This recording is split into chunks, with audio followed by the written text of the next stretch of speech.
Here's a quick recipe for one of my favorites, lemon piccata. You could also use chicken for this dish, or even fish. I'm gonna chop up some onion, garlic, and mushrooms with some thin roundels of lemon. The capers just need to be mashed a little bit. By the time the pasta is done cooking, your whole dish will be ready. My veal goes in, and I'm just gonna sear that for about 30 seconds on each side.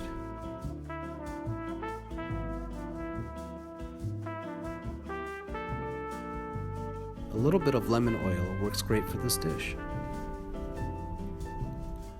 In the same pan, I'm gonna add in my chopped veggies, sea salt and black pepper, a little bit of vegetable stock and lemon juice.